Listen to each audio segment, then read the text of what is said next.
With Brandon Ingram and Zion Williamson out with injury, McCollum is almost the hero for the Pelicans. But despite the loss, there was a lineup that worked really well and shows off the depth and the fight the Pelicans have. Let's get into it in today's episode of Locked On Pelicans. Let's go!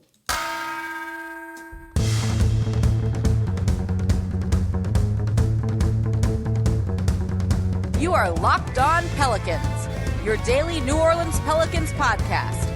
Part of the Locked On Podcast Network, your team every day. Welcome to another edition of Locked On Pelicans, the daily podcast covering your favorite team, the New Orleans Pelicans and NBA, part of the Locked On Podcast Network, your team every day, available wherever you get your podcasts and available on YouTube. I'm your host, Pelicans Insider, credential member of the media, Jake Madison, at NOLA Jake on Twitter. Here with y'all on this Monday, day after the Pelicans lose to the Utah Jazz in overtime, 122-121. Disappointing home opener for the Pelicans, but they fought in this one. They really fought, despite the odds kind of being stacked against him with some injuries to Brandon Ingram and McCollum. And we're going to look at the lineup and CJ, who is the hero in this one for New Orleans in the first part of today's show. And today's episode of Locked On Pelicans is brought to you by PrizePicks. First-time users can receive a 100% instant deposit match up to $100 with promo code LOCKEDON. That's prizepicks.com, promo code LOCKEDON. We'll also get into the injuries. We have slight updates to the injuries to Brandon Ingram and Zion Williamson. Then I want to get into the rotations, which were a big topic on Twitter over the weekend. But let's start with this game. The odds were stacked against New Orleans. Brandon Ingram left with a head injury, evaluating him for possible concussion protocol, whatever it is that the NBA puts him in. And then all of a sudden in the fourth quarter, Zion goes down after a clean block, hard on his back, and basically ends up with a bruised butt, I think is what this is. It's a posterior hip contusion officially, but he bruised his butt. And it's probably pretty painful because that was a hard fall to the point where in a close game, he didn't go back in. And going into the fourth quarter, New Orleans really found themselves down. They were on the back foot all game long as the Utah Jazz and their size neutralized a lot of the advantages the Pelicans had. The rebounding, pretty much even. 44 for the Jazz, 45 for New Orleans, 15 offensive boards for the Jazz, 14 for New Orleans.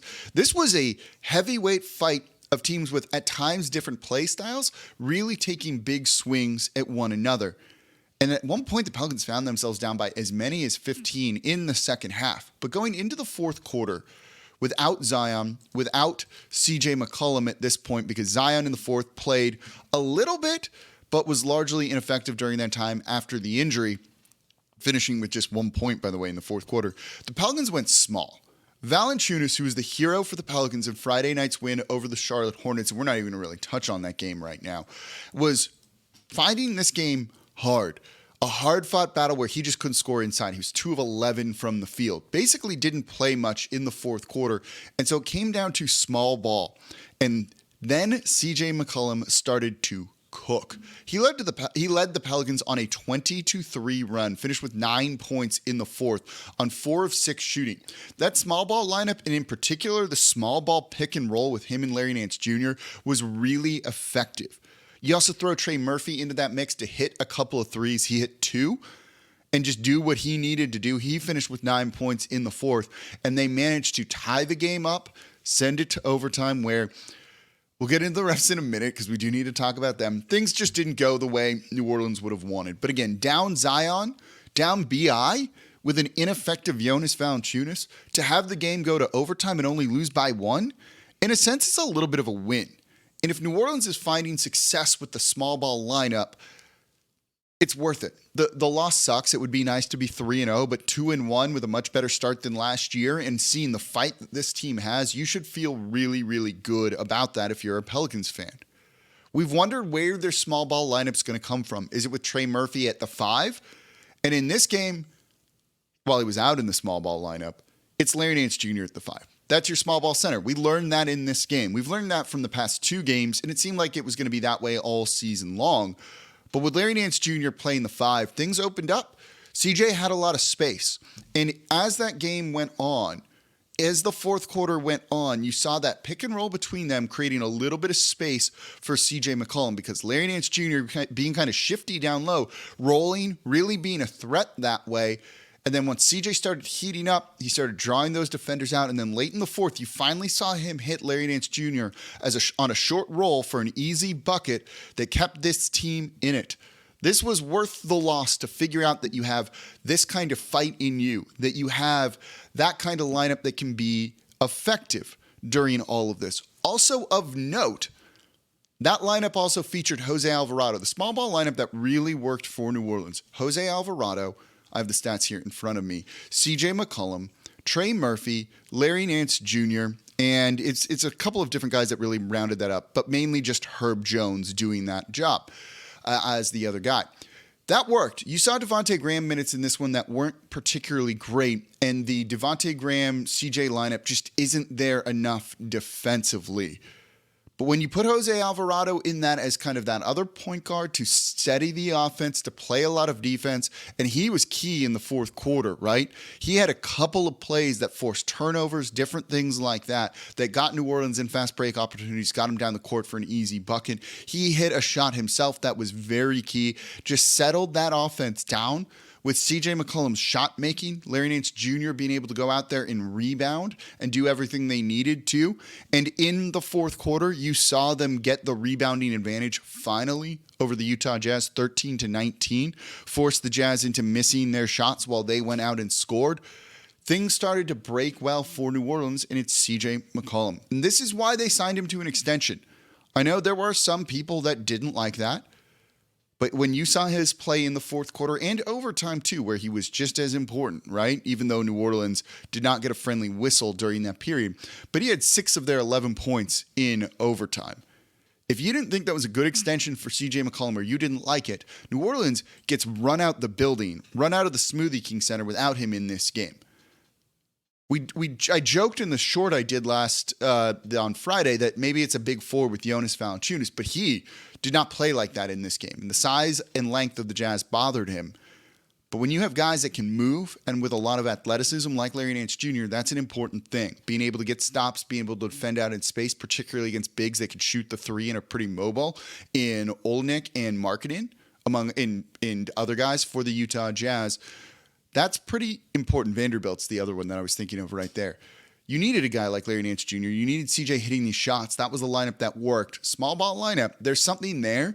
And this probably isn't even the most optimal version of that. Imagine if you also had a guy like, I don't know, Zion Williamson out there healthy, making all of those plays and being able to kind of be the draw that he was, because he was a focal point of what was going on with the Jazz defense. We'll get into that and the injuries to Brandon Ingram and Zion Williamson and what we expect from them coming up on Tuesday, because they have a big game, national TV game against the Dallas Mavericks. That's coming up next, and then we'll get into the rotation. I want to share some insight after talking to people at the game today, including some of the coaches. That's coming up here next in today's episode of Locked On Pelicans. Before we do that, though, today's episode of Locked On Pelicans is brought to you by PrizePicks. PrizePicks is daily fantasy made easy.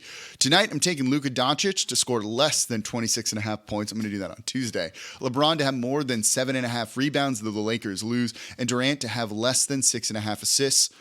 I love PrizePicks because it's daily fantasy made easy. You see all of the numbers out there, and you just pick more or less than what their PrizePicks projection is. You pick 2 to 5 players, and you also can win 10 times on any entry. You're not competing against other people. It's just you versus the projections. You're a smart NBA fan. You have an idea of what these guys are going to be able to do. PrizePicks lets you get in on that. And PrizePicks offers projections on any sport you watch: NBA, NFL, MLB, NHL. They can get into cricket, disc golf, whatever it is you might be interested in, and entries can be made in 60 seconds or less. It's that easy. They also offer safe and fast withdrawals, and they're currently operational in over 30 states and Canada. So download the PrizePicks app or go to prizepicks.com to sign up and play daily fantasy sports. First-time users can receive a 100% instant deposit match up to $100 with promo code LOCKEDON. If you deposit $100, PrizePicks will give you $100. If you deposit $50, they will give you $50. Don't forget, enter promo code LOCKEDON at sign up for an instant deposit match up to $100. And thank you for making Locked On Pelicans your first listen today and every day. We're here Monday through Friday for y'all, breaking down everything you want to know about this team. Now for your second listen, Game to Game NBA. Every moment, every top performance, every result. Locked On Game to Game covers every game from across the NBA with local analysis only Locked On can deliver. Follow Game to Game on Locked On NBA, available on the Odyssey app, YouTube, or wherever you get your podcasts. So let's get into something that we've talked about over the years all too often: injuries to the Pelicans. This was unfortunate is probably the best way to put it. This feels like the Pelican season has actually started. I'm saying that as a joke because humor is the best way to prevent you from crying, maybe. So Zion, let's start with Zion because I think that's probably the bigger of the two injuries. Zion, in the fourth quarter, on a fast break, is getting downhill, about to score, really go up for a dunk, and it's a clean block by the Utah Jazz, and he just falls hard, falls on his butt, and it is now officially a posterior hip contusion. He was in the game for about 6 more seconds, basically one other play before they subbed him out, sat him down on the bench. The good news from this is, because we don't have a ton of updated information on this, is that Zion didn't want to go to the locker room. They checked to see if he did want to go, and he seemed to wave off the team officials that were trying to get him to go to the locker room. I hope that means nothing's broken. If it was truly that bad, it feels like he would have gone, and it seems like maybe he wanted to go back into the game. But that didn't end up happening, and Willie Green said after the game that he was told he was not allowed to sub Zion back in. I would presume that's from the team, the medical staff, what have you. It's just an unfortunate situation that injury came. He was not having, at times, the best game, though he still finished, despite not finishing the game, with a pretty good stat line on 25 points on 16 shots. He was 10 of 16, did have 4 turnovers. But you could see the Utah Jazz really wanted to take him away, and anytime he got the ball, there were 2 or 3 guys there. And then they started getting him going in the second half. And so the injury came kind of as he was hitting his stride and about to take over the matchup. But my goodness, does he not get a friendly whistle from the refs right now? Over 3 games, I think he's gone to the line just 14 times, and that feels kind of low. And the refs in this one seem to really not call the game even close to in the favor of the Pelicans, especially when you look at the fourth quarter, by the way. Sorry, not the fourth quarter, overtime, where the Jazz had 0 personal fouls and the Pelicans had 4. But we don't need to spend too much time yelling at the refs. Though, please let me know in the comments down below if you thought they did a bad job in this one. But Zion was just getting going, has this injury. We'll see. They tend to be very cautious and conservative when it comes to Zion and injuries. So I would not be shocked if he's okay, but they just said it's the 3rd game of the season. If we lose this, it's fine. We're not going to risk putting Zion back out there. First couple of plays after the injury, if you watched him on the bench, when the Pelicans did something good, he didn't get up and cheer. And that concerned me a little bit because he's been pretty active on the bench when he's not in the game.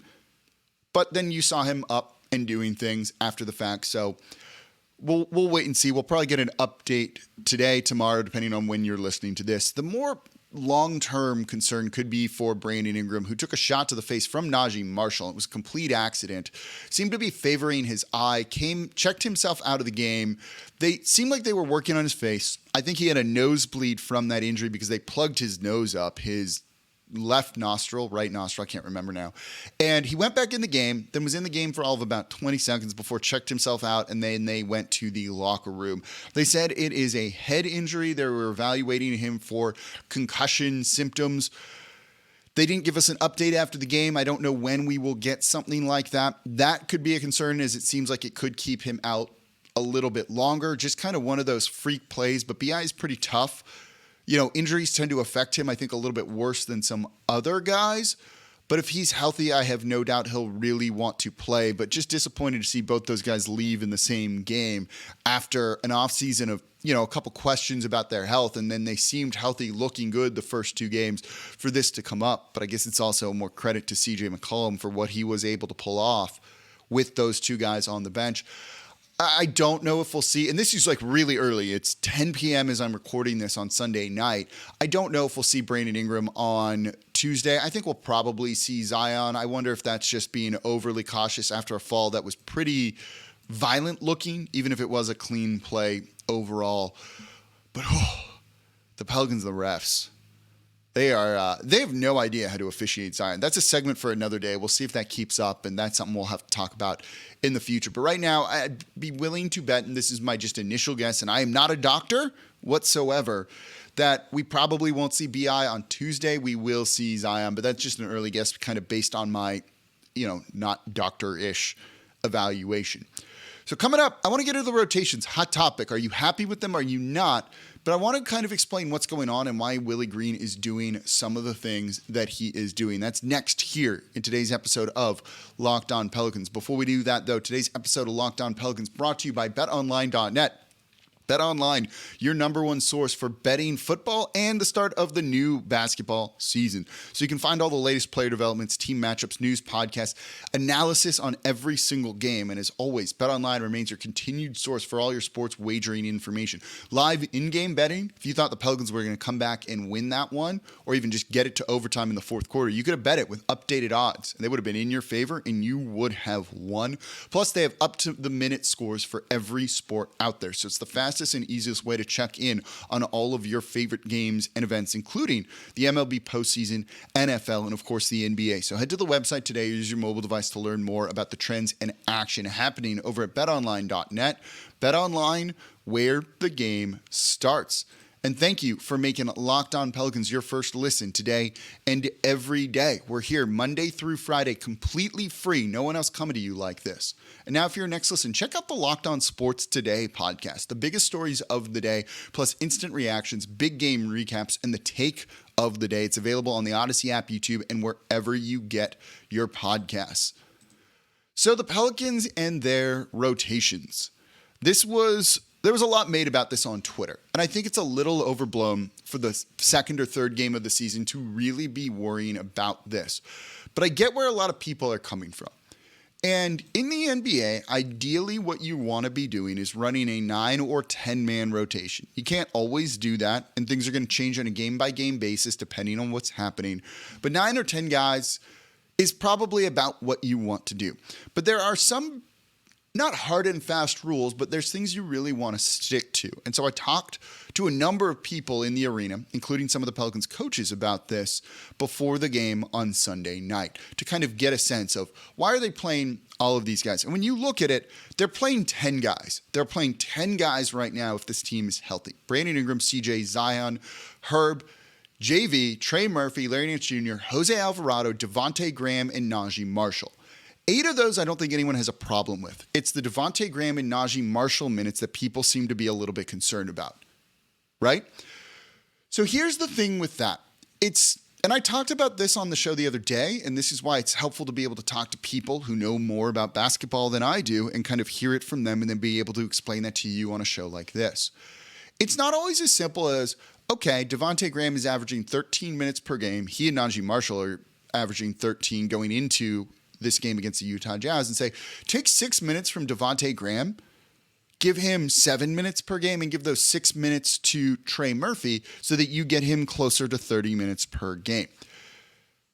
There's a certain amount of minutes you almost have to play a guy that either will upset them if they're playing less than that, or they just don't operate effectively.